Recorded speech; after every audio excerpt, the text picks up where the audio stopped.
The biting chill of the northern Wisconsin air cut through their coats, leaving the group shivering as they stood at the forest's edge. The dense woods stretched endlessly in front of them, a dark and imposing wall of trees, their limbs bare and skeletal in the harsh winter. Snow had already begun to fall, lightly dusting the forest floor and clinging to the branches above, a beautiful yet ominous sign of the storm to come. "Looks peaceful, doesn't it?" Sarah said, her voice muffled by the scarf wrapped tightly around her face. She glanced at Ben, Jake, and Lisa, her breath visible in the cold air. Ben shrugged, adjusting the straps of his backpack. "Peaceful, maybe. But this place gives me the creeps. There's something about it. Too quiet." Lisa rolled her eyes. "Come on, Ben. You always get like this before hikes. The only thing we should be worried about is losing daylight." "Exactly," Jake added, grinning as he pulled a folded map from his jacket pocket. "We've got a few good hours of light left, plenty of time to make it to the next campsite before the storm hits." With that, they pushed forward into the woods. The trail was well marked at first, with signs guiding them along the winding path deeper into the forest. For a while they walked in companionable silence, the sound of their boots crunching in the snow the only noise. But as the trees grew denser, the landscape began to shift, becoming more disorienting. The branches overhead intertwined, blocking out the already weak sunlight, casting long shadows that seemed to move with them as they walked. "Does anyone else feel like we've been here before?" Sarah asked after a few hours, her voice hesitant. Jake glanced at the map again, frowning. "We're on track, I think. It's hard to tell with all this snow." Ben shook his head. "We're definitely lost." "No, we're not," Lisa insisted, though her tone lacked the confidence it had earlier. "We just need to keep moving. We'll find the next marker soon enough." But no marker appeared, and as the hours stretched on, a gnawing sense of unease settled over the group. The snow had begun to fall heavier now, obscuring the trail behind them. It wasn't long before their footprints were swallowed by the snow, leaving no trace of where they had been. As night began to fall, the temperature dropped sharply, and with it came the wind. At first, it was just a gentle breeze whispering through the trees, but soon it picked up, howling through the forest with a strange, haunting tone. The sound sent a shiver down Sarah's spine, though she couldn't explain why. "We need to set up camp," Jake said, breaking the silence. "There's no point in pushing forward in the dark." They quickly set to work, setting up their small tent in a clearing they had found earlier. But as they worked, Sarah couldn't shake the feeling that something was watching them. She kept glancing over her shoulder, catching movement out of the corner of her eye, a shadow darting between the trees, too quick to identify. Each time she turned, there was nothing there. "Sarah, you all right?" Lisa asked, noticing her unease. "Yeah," Sarah replied, forcing a smile. "Just tired, I guess." They huddled around a small fire that night, eating the last of their day's rations. The forest seemed to close in around them as darkness fully descended, the fire casting flickering shadows on the surrounding trees. They spoke little, the crackling of the flames the only sound, as the wind outside grew louder, more insistent. Then, somewhere in the distance, came a howl. Low and drawn out, it echoed through the forest like a warning. The group exchanged nervous glances. "Wolves?" Ben asked, his voice tight. Jake shook his head. "No, that's not wolves." "Then what is it?" Lisa asked, her eyes wide. Jake didn't answer, but the fear in his eyes was answer enough. They sat in silence, listening as the howl came again, closer this time. It was followed by a series of strange rustling sounds, like something was moving through the trees, circling them just out of sight. Sarah's heart raced, her mind racing with possibilities. Was it an animal, a person, or was it something else entirely, something the forest didn't want them to see?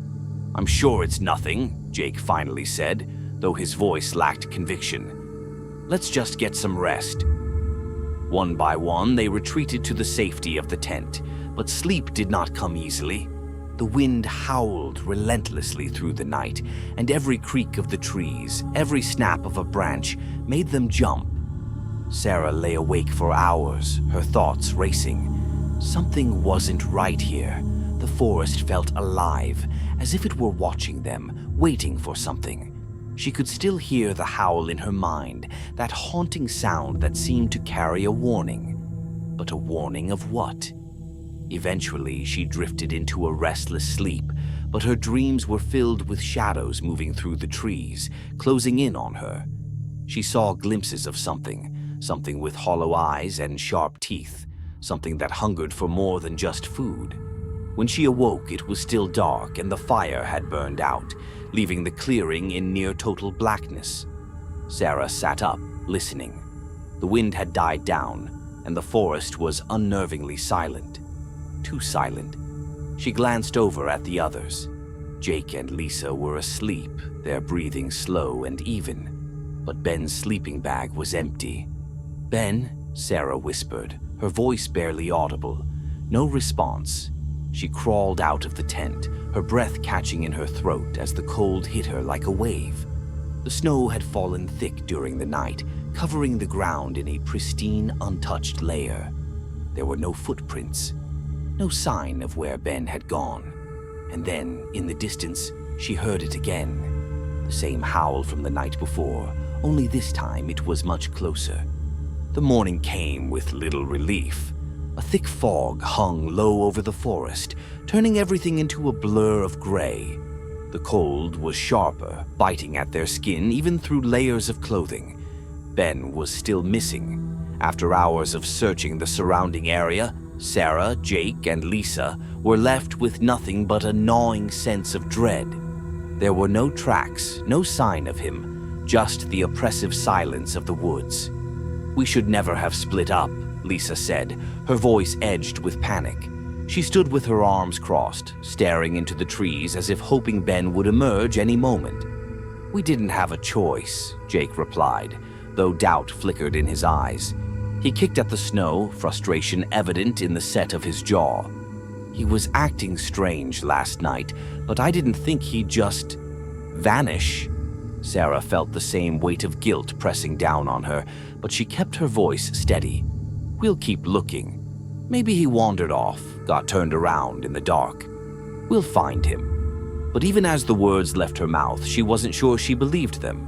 Something in the air felt wrong, oppressive, heavy, as though the very forest itself was closing in on them. The howls from the night before echoed in her memory, and a chill unrelated to the cold prickled down her spine. The hours passed slowly. They called Ben's name until their voices were hoarse, but there was no response, only the wind rustling the trees and whispering through the branches. By midday, exhaustion set in. They stumbled upon a narrow path, barely visible beneath the snow, and followed it deeper into the woods. Then, through the fog, they saw it, a cabin. At first, it looked like another illusion of the forest, a shadow in the mist. But as they drew closer, the structure became clearer. It was small and dilapidated, half hidden beneath a tangle of overgrown branches and vines. The roof sagged and the windows were clouded with frost, as though time itself had forgotten this place. "Is this real?" Lisa asked, her voice barely more than a whisper. Jake nodded slowly. "Looks abandoned." The three exchanged uneasy glances, but the prospect of shelter, even if temporary, was too tempting to ignore. They approached cautiously, the snow crunching underfoot, the silence pressing in around them. Jake pushed open the door and the hinges groaned in protest. The inside of the cabin was just as neglected as the exterior. The air was stale, thick with the smell of rot and decay. Broken furniture was strewn about the room, and the floorboards creaked beneath their weight. A layer of dust coated everything, undisturbed for years. "This place gives me the creeps," Lisa muttered, her eyes scanning the dark corners of the room. Sarah couldn't disagree. The cabin felt wrong, like it had absorbed something from the forest, something dark and ancient. But it was shelter, and for now that was all that mattered. Jake quickly got to work starting a fire in the small, crumbling fireplace, while Lisa and Sarah explored the rest of the cabin. In the corner of the main room, beneath a pile of decaying fabric and debris, Sarah found something, a book half buried in the dust. She picked it up, brushing off the dirt. It was a journal, bound in worn leather, its pages yellowed and brittle. She opened it carefully, her fingers tracing the faded ink. The first few entries were mundane, descriptions of the weather, mentions of a group of hikers much like themselves. But as she read further, the tone changed. The writer's entries became increasingly frantic, detailing strange occurrences in the woods, much like what they had been experiencing, the howls at night, the shadows moving in the trees. Sarah's heart began to race as she flipped through the pages. The handwriting grew more erratic, the sentences broken, fragmented. The writer spoke of one of their companions falling ill, complaining of a hunger that could not be satisfied. He grew more distant, disappearing into the forest for hours at a time, returning with wild eyes and shaking hands. Her breath caught as she read the final entries. "Beware the Wendigo," the writer had scrawled, the ink smeared as though written in a hurry. "It is the forest. It hungers and it takes what it will. The more you eat, the more it takes. We thought we could survive. We were wrong." Sarah felt a cold sweat break out across her skin. She looked up at Lisa, who was standing by the window, peering into the fog. "I think you should read this." Lisa turned, concern flashing across her face as she saw the look on Sarah's. She took the journal and skimmed the last few entries, her expression growing more horrified with each page. What the hell is this?" Jake joined them by the fire, his hands stained with soot from the kindling. "What is it?" Sarah handed him the journal, watching as he read the same warnings. The journal ended abruptly, the final page torn, leaving only a single chilling phrase. "It's here." The words hung in the air between them, heavy with meaning. The cabin, once a brief refuge, now felt like a trap, a place where something had gone horribly wrong. Just as Sarah was about to speak, a sound came from outside, faint but unmistakable. A voice. At first it was distant, carried on the wind, but then it grew louder, more insistent. A voice they all recognized. "Ben," Lisa whispered, stepping toward the door. Sarah grabbed her arm. "Wait." But Lisa shrugged her off, moving quickly to the door and throwing it open. The cold rushed in, biting at their skin, and the fog seemed to press in on them from all sides. But there, in the distance, they could hear it clearly now, Ben's voice calling to them from the woods. "Come on," Lisa shouted into the fog, stepping out into the snow. "Ben." Jake joined her, but Sarah stayed rooted in place, her heart pounding in her chest. There was something wrong with his voice. It sounded hollow, distorted, like it wasn't really him. Then she remembered the journal's final warning. It hungers, and it takes what it will. "Lisa," Sarah called, panic rising in her throat. "Stop!" But it was too late. The voice called again, closer now, and Lisa disappeared into the fog, her figure swallowed by the white. Jake hesitated for a moment, torn between following her and staying behind, but then he, too, vanished into the mist. Sarah was alone. The wind howled outside, the cold seeping through the walls of the cabin. The journal lay open on the table, its warnings clear and terrifying. She knew deep down that whatever was out there wasn't Ben. The Wendigo had taken him, and now it was coming for them. The fog thickened as the minutes stretched into hours. The fire in the cabin flickered weakly, casting long, wavering shadows on the walls. Sarah paced the small space, her heart pounding in her chest. Outside, the forest was unnervingly quiet again, as though holding its breath, waiting for the next move. Lisa and Jake had vanished into the mist, chasing the distorted echoes of Ben's voice, and she hadn't heard from them since. She gripped the edge of the rough wooden table, her fingers trembling. Why didn't they listen? She thought, the words from the journal still running through her mind. It hungers, and it takes what it will. Her eyes flicked to the door, still slightly ajar, the cold wind seeping in through the crack. It wasn't just the hunger of the forest she was afraid of now. It was the hunger growing inside her. She could feel it, an emptiness deep in her gut, gnawing at her insides, a hollow craving that food couldn't touch. The little rations they'd managed to save didn't fill her anymore. She had eaten earlier, but it had done nothing. The hunger was something else, something far darker. Her mind raced with the journal's warnings, and she couldn't shake the growing fear that the same thing that had taken Ben was taking them too. It was already in her, spreading like a poison. The wind picked up again outside, and for a moment she thought she heard it. Ben's voice calling her name from somewhere deep in the forest. A chill ran through her, her skin prickling.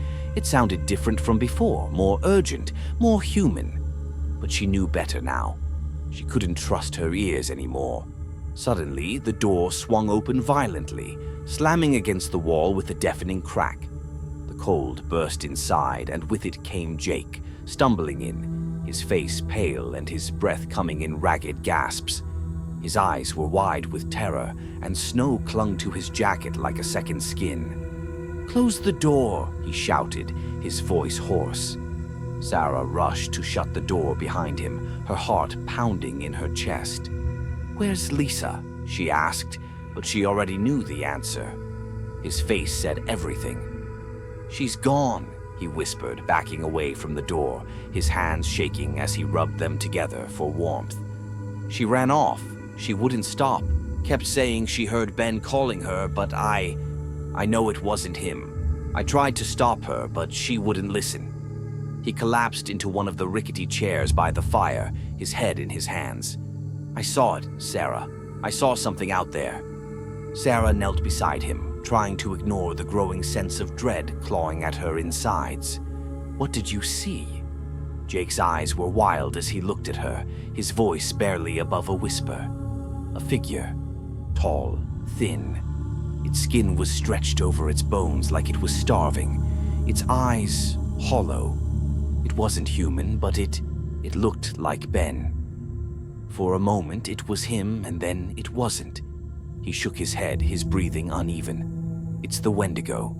I'm sure of it. We're all dead if we stay here." The words sent a fresh wave of fear crashing over Sarah, but her mind was too numb, too overwhelmed to process it fully. The journal's words echoed in her head again, mixing with Jake's story. The Wendigo is the forest. It hungers. "What do we do?" she asked, though deep down she knew there might not be an answer. Jake ran a hand through his hair, glancing at the weak fire as if it offered some kind of hope. "We need to get out of here before it comes back. The cabin won't keep it out. We're trapped here." Sarah nodded, though her thoughts were muddled, her instincts screaming at her to run. But where would they go?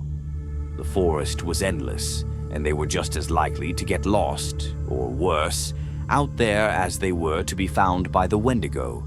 The hours dragged on in unbearable silence. Jake slumped against the wall, his eyes darting to the windows every few minutes, while Sarah sat by the fire, staring into the flames. Her stomach twisted in painful knots, the hunger gnawing at her more intensely now. It was deeper, more primal. She tried to ignore it, but every time she thought about food, it only grew stronger. Outside, the wind howled louder, a constant wail that seemed to grow more insistent as night fell. And then, through the wind, came the voices again. Ben's voice, Lisa's voice, calling to them, whispering through the trees, just outside the cabin. "Sarah." The voice was soft, almost pleading. "Come outside." Sarah's body tensed, and she shot a glance at Jake. His eyes were wide with fear, his lips trembling as the voice continued. "Jake, please." help me." "It's not real," Jake muttered, his voice shaking. "It's not them." But the hunger inside Sarah pulled at her, urging her to stand, to open the door, to go to them. It was overwhelming now, an emptiness so profound she thought it would consume her from the inside out. She dug her nails into her palms, trying to fight it off, but the voices kept calling, louder now, more desperate. "We have to leave," Jake said suddenly, pushing himself to his feet. "Now!" But before they could move, a sound outside made them both freeze. It was a soft crunch, like footsteps in the snow. Slow, deliberate, close. Sarah's heart raced as she backed away from the door, her breath catching in her throat. Jake grabbed the hatchet they had found earlier, holding it tightly in his shaking hands. The footsteps grew louder, closer, until they were right outside the cabin. "Jake," Sarah whispered, her voice barely audible. The door creaked open, slowly as though something was pushing it with deliberate force. And then, standing in the doorway, was Lisa. Her clothes were torn, her skin pale and frostbitten. But it was her eyes that froze Sarah in place. They were hollow, empty, like they were no longer her own. Her mouth twisted into a grotesque grin, her lips cracked and bleeding. "Lisa," Jake's voice trembled. "Oh, God." But it wasn't Lisa anymore. Before either of them could react, she lunged at Jake with inhuman speed, her fingers like claws, her mouth opening wide, revealing sharp, jagged teeth. The force knocked Jake back into the table, and the hatchet clattered to the floor as she descended upon him, her face twisted in a savage hunger. Sarah screamed, stumbling back toward the fireplace as Jake's cries filled the cabin. The hunger inside her roared to life, so intense she could barely think, barely breathe. And then, through the chaos, she saw it, standing in the shadows of the doorway, watching. The Wendigo. Tall and grotesque, its bones visible beneath its thin, stretched skin, its eyes nothing but black, bottomless pits of hunger.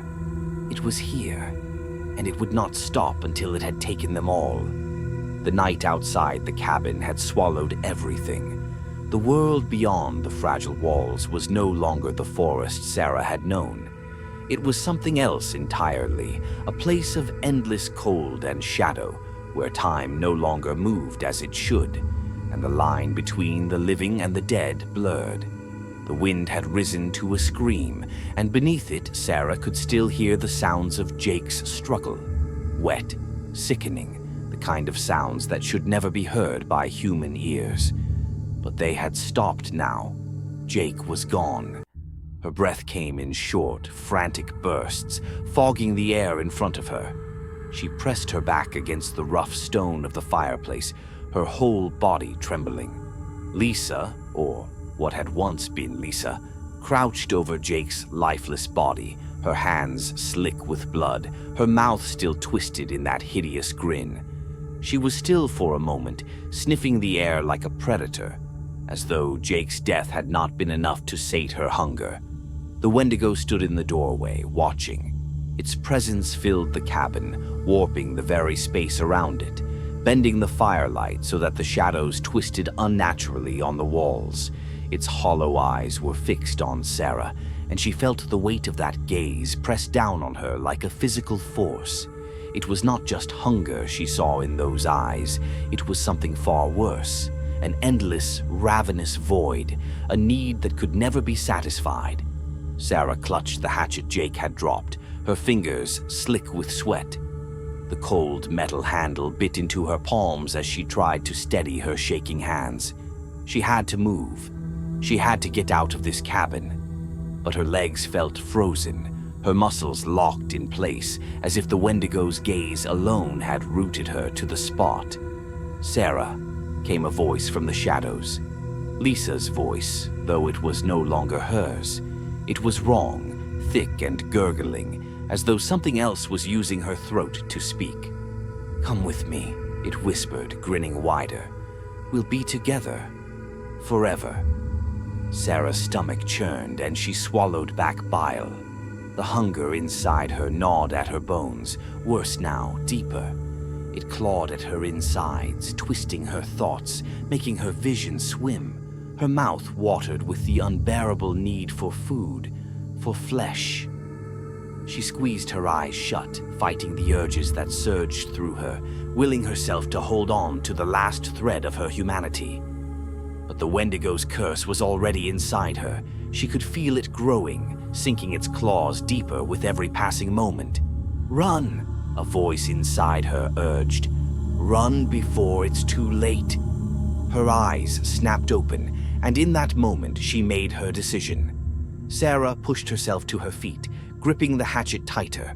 Lisa's twisted, bloody figure jerked toward her, eyes wide with feral hunger, and the Wendigo stepped forward, the air around it warping and crackling like it was made of something older than the earth itself.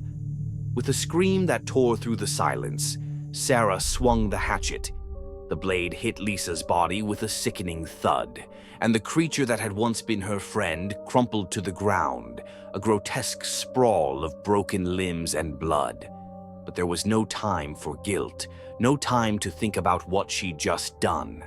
The Wendigo was moving toward her now, its bones creaking like old wood, its breath a freezing wind that sucked the warmth from the room. Sarah turned and ran. The cabin's door burst open, and she stumbled into the snow, her legs numb, her breath ragged in the freezing air. The forest was a blur of white and shadow, the trees towering above her like ancient sentinels. Her boots crunched through the snow, but every step felt heavier, slower. Behind her, she could hear the Wendigo's slow, deliberate footsteps, as if it knew there was no need to rush. It would catch her. It always did. The hunger inside her was unbearable now, tearing at her mind, making her vision blur. She could hear voices in the wind, Ben, Lisa, even Jake, their distorted cries calling her back, urging her to give in, to let go. "You can't escape. The hunger will take you too." She stumbled and fell, the snow biting into her skin, freezing her fingers as she tried to push herself up. But her strength was failing. Her body was shutting down, the hunger too strong, too deep. She looked up, and through the blur of her tears and exhaustion, she saw it, the Wendigo standing over her, its hollow eyes fixed on hers. It didn't need to speak. She could feel its hunger, the depth of it, the centuries of starvation that had twisted it into this grotesque thing. She could feel it spreading inside her, turning her bones to ice, her heart to stone. "Please," she whispered, though she wasn't sure who she was begging. Herself, the Wendigo, the forest. But there was no mercy here.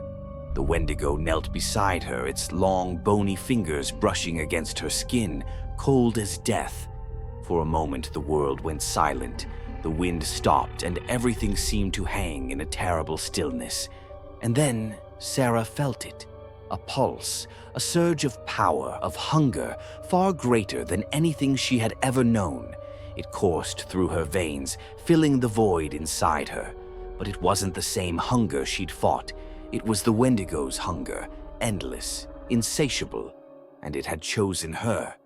A scream rose in her throat, but it was cut off as her vision went black. The world around her dissolved into nothingness. When Sarah opened her eyes, she wasn't in the snow anymore. She was standing, deep in the forest, the wind howling through the trees. She looked down at her hands, pale and skeletal, her skin stretched tight over bones that weren't hers. Her reflection glimmered in a frozen pool nearby, eyes hollow, her face gaunt and twisted. She was no longer herself. She was the Wendigo now. The forest was hers, and she would wander it forever, just like the creature before her. Hunger gnawed at her insides deeper than before, a hunger that could never be filled. She could already hear the next voices on the wind, distant but growing closer. A new group of hikers, lost and afraid. Her hunger sharpened at the thought, a primal craving rising within her. They would come, and she would be waiting.